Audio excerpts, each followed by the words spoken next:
Alors, on poursuit avec une troisième activité dans notre atelier génial. Il s'agit de transformer un sous-noir en or. Qui n'a jamais rêvé de transformer n'importe quel métal en or? Parce que vous savez comme moi que l'or, ça a de la valeur. De tout temps, en fait, l'être humain a accordé beaucoup de valeur à l'or. D'abord pour confectionner des bijoux, des ornementations très spéciales pour leurs déesses ou leurs dieux respectifs. Et un peu plus récemment, on l'utilise depuis environ 1000 ans comme monnaie d'échange. D'où les écus d'or qui ont existé pendant longtemps et qui maintenant ont été remplacés par la monnaie de papier.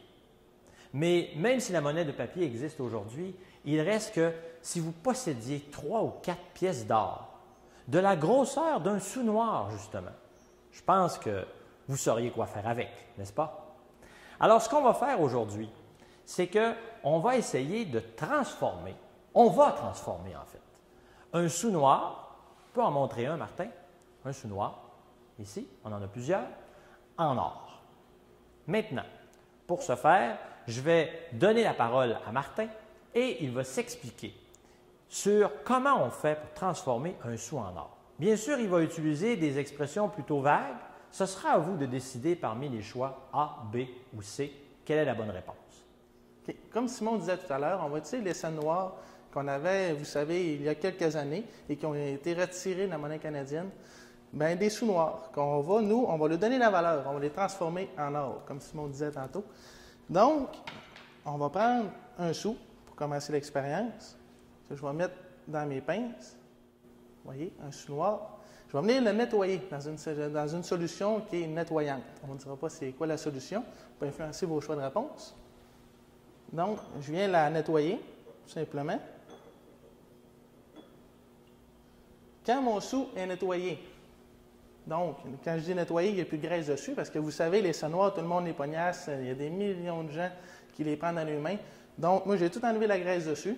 Je vais la prendre, je vais la mettre dans ma solution qui est dite magique. Ma solution qui va changer la scène.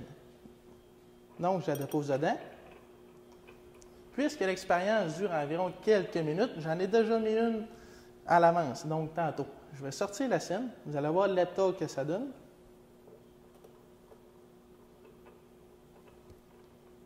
Donc, je vais rincer encore la scène dans ma solution. Et je viens effectuer la transformation. Donc, vous voyez, la scène a changé d'état dans ma solution magique. Je vais venir chauffer la scène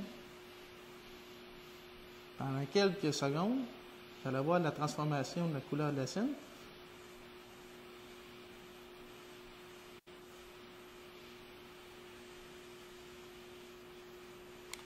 Par la suite, je vais aller la mettre dans l'eau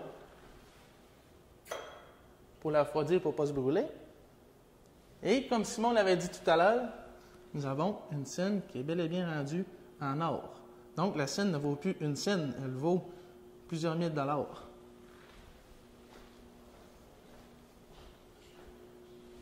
Donc, je vais reprendre là où a laissé Martin en parcourant avec vous les choix qui vous étaient proposés.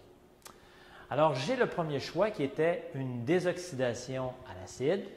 Ça, c'était pour enlever, je crois, le gras de doigt.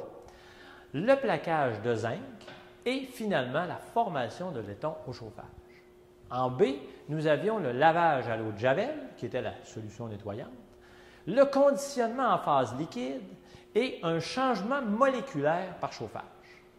Et finalement, en C, nous avions le lavage à l'acide, l'immersion dans un apprêt à peinture et la cuisson pour révéler la couleur or.